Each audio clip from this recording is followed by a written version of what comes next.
Hello there. तो कुछ physics की आई मीन मैथ्स के क्वेश्चन सॉल्व करते हैं। ये देखो, ये जो पहला वाला क्वेश्चन है ना, ये मतलब देखने में स्टार्टिंग में आइडिया नहीं लगता किस चैप्टर का है क्या है ये। तो ये जेई में क्या कर रहा है? अगर तुम ध्यान से देखोगे तो ये कुछ, अगर मैं एक वेक्टर डिफाइन करूँ v1 को ए बी सी, नहीं, अब तो दूसरा नाम भी बोल दोगे क्या होगा? पी क्यू हुआ। नहीं, तो फिर क्या लिखा हुआ है? v1 dot v2 plus plus mod v1 into mod v2 equal to zero. आगे आप तो कोई भी कर सकता है, राइट? तो क्या हो जाएगा? Mod v1 into mod v2, तो बीच का angle cos theta plus mod v1 into mod v2, और तुम्हारा क्या आ जाएगा? Should be equal to zero. तो यहाँ से आ गया cos इक्वल टू माइनस, मतलब दोनों के दोनों जो है वो वेक्टर वो एंटी पैरेलल, मतलब पैरेलल इनर्शियल। तो क्या आ जाएगा? दोनों प्रोपोर्शनल होंगे, तो A by B should be equal to B by Q should be equal to C bye.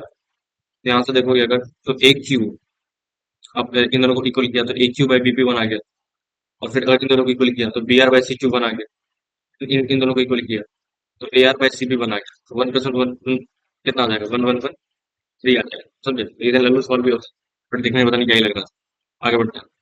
इसको अगर देखा जाए तो इसको अगर तुमने ब्रेक कर दिया, आर क्यू प्लस आर की पावर फोर, डिफरेंस डिफरेंस मतलब तुम्हें लगाना होगा, कोई तो जैसे पता ही है। तो ये कैसे लगाना है वही सोच रहे हैं। देखते हैं। इसको अगर मैंने फैक्टराइज कर दिया, r square plus r plus one into r plus one into are square minus r plus one, ये चीज आएगी फैक्टराइज करने के बाद। अब अगर मैंने ध्यान से देखा तो क्या हो रहा है?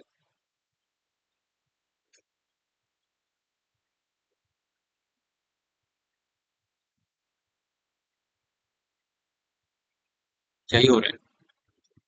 अच्छा हाँ, एक सेकंड। इसको अगर कोई फैक्टराइज ना करे, इसको आर क्यूब प्लस ये हो जाएगा और प्लस आर स्क्वायर ऐसे रहने दें अगर, तो फिर आर की power four plus are square plus one into are square plus R. Right right. अब आर की पावर फोर आर स्क्वायर और वन ये एक साथ से, तो अगर मैंने किया R cube plus are square plus plus R की power four plus are square plus one divided by R की power four plus are square plus one into are square plus R. अब सेपरेट कर देते हैं। नहीं, अब अगर separate किया तो क्या बचेगा? यहाँ पे तुमने आर आर आर बाहर निकाला, बचेगा R square plus R, R into are square plus R divided by are square plus R into R की power four plus are square plus R की power four plus are square plus one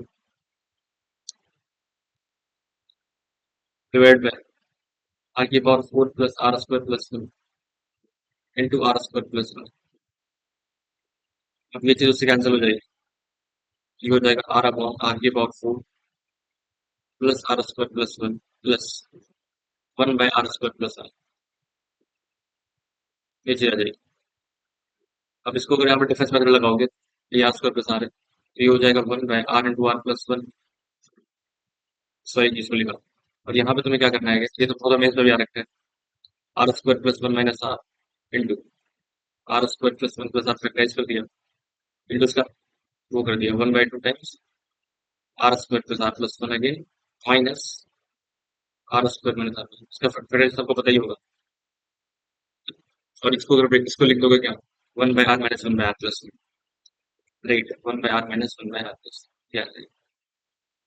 अब देखोगे तो नाम difference हमारा जो है वो क्रिएट हो रहा है। ये हो गया one by r minus one by r plus one, ये हो गया one by two times one by r square minus r plus one minus one by two, वो तो है ही ना, तो r square plus r plus. और आर मेरा वन से स्टार्ट हो रहा है, तो यहाँ पे मेरे को सिग्मा लगाना है। R equal to one to infinity one minus one by two one by two minus one by three, so on so ऊपर ऐसे कैंसिल होकर जाएगा, तो ये बस वन ही आ जाएगा। और यहाँ पे आ जाएगा one by two times of one minus one plus one minus one by two one plus one, फिर आ जाएगा वो again one minus one, r को टू पुट करना है, two square minus two plus one, तो ये ऐसे ऐसे कैंसिल होते जाएंगे। लेकिन यहाँ पे क्या बचेगा, ये कैंसिल, 1 + 1/2 दैट इज 3/2 आ जाएगा।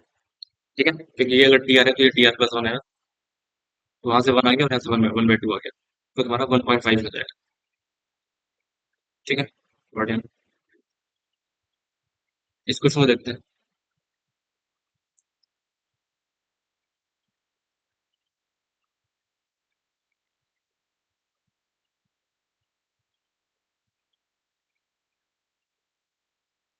ये मतलब ये जो इसका मैक्सिमम स्टेटमेंट वॉल्यूम बन सकता है इस वाले से, वो मेरे को निकालना है।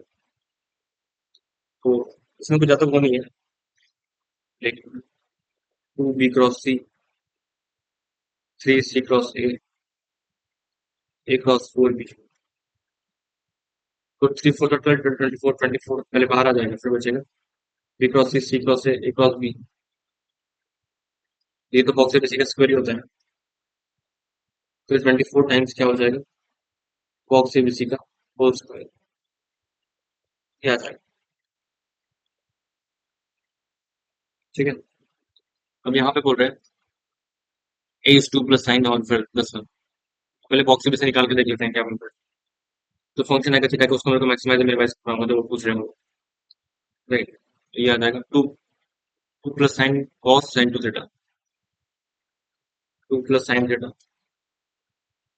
cos theta sin 2 theta, 2 + sin cos sin 2 theta sin theta +2π/3 sin theta +2π/3 cos theta +2π/3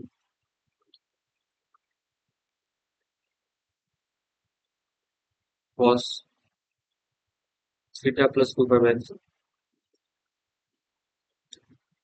sin 2 theta +4π/3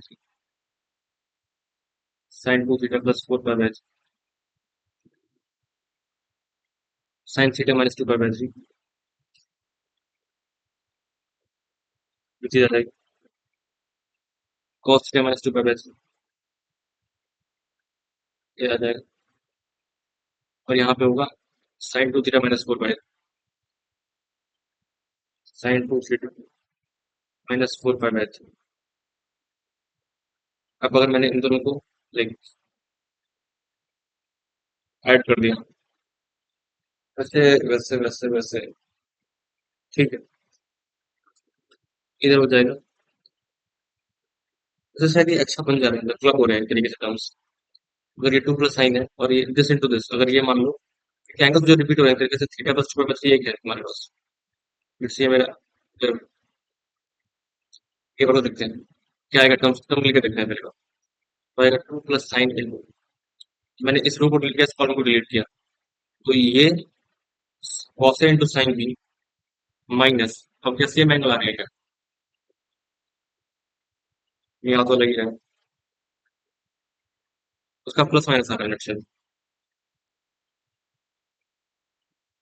अच्छा, एक काम कर सकते हैं, 2 में सेपरेट करके सेम आ रहा है इसका।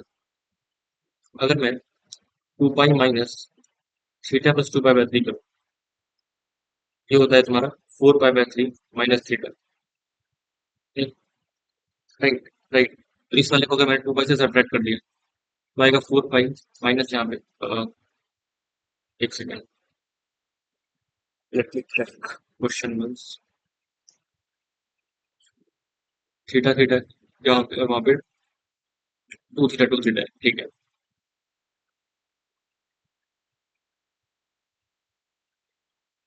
थोड़ा सा तो अलग है, ऐसी बात नहीं, इसमें थोड़ा सा सिंप्लीफाई करना पड़ेगा। चल ठीक है, इसको करते हैं, पहले ये वाला कर लेते हैं।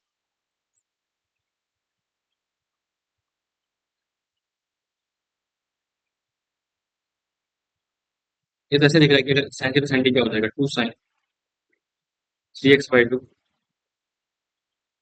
To cos x/2, 2 sin 3x/2 cos 3x/2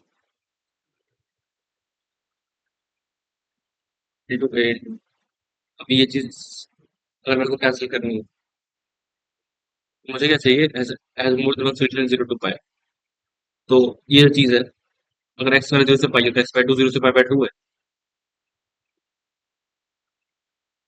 तो 3x/2 कहाँ से कहाँ तक है, 065/2। तो उसके बीच में एक ही ऐसा नंबर आता है जहाँ पे वो हो जाएगा कि जब पाई की इक्वल हो सकता है, राइट? ये मतलब 0 से पाई के बीच में एक बस पाई ऐसी वैल्यू है इंटरवल में जहाँ पे वो 0 होगा। तो उस टाइम पे x होगा वो होगा 2π/3। एक फिर से 2π/3 उसके अलावा यू कैन कैंसिल। फिर जो a आ जाएगा वो आ जाएगा cos 3x/2, 1 cos x/2। इसको सॉल्व करने के लिए सिंपल इसको यूज कर सकते हो, 4 cos3x/2 minus 3 cos x/2, 1 cos x/2। एक ही वैल्यू तो a कितना आ गया तुम्हारा? 4 cos² x/2 minus minus 3 angle. ठीक है, लेकिन यहाँ पे तुमने क्या क्या रेस्ट्रिक्शन लगा रखी है? रेस्ट्रिक्शन तो ये है कि cos x/2 जीरो ना हो, तो x/2 लाई कर रहा है कहाँ से कहाँ तक? 0 to π/2। उसमें cos तो जीरो नहीं होता, तो वहां से वो तो मामला गया। अब x/2 का जीरो के बीच में लाई करेगा तो उसका स्क्वायर लाइक cos² x/2 कहाँ से कहाँ तक लाई करेगा? तो तुम्हारा लाई करेगा 0 से लेकर 1 के बीच में ओपन इंटरवल। ठीक है, ये हो जाएगा तुम्हारा, ये हो जाएगा तुम्हारा 4 टाइम्स 0 to 1 - 3। ठीक है, 0 to 4 - 3 -3 to 1 आ रहा है, राइट? तो ऐसे तुम्हें दिख रहा है कि -2 आ जाएगा, -1 आ जाएगा, 0 आ जाएगा। ये तीन इंटीग्रल वैल्यूज है तुम्हारी जो अलाउड हो सकती है।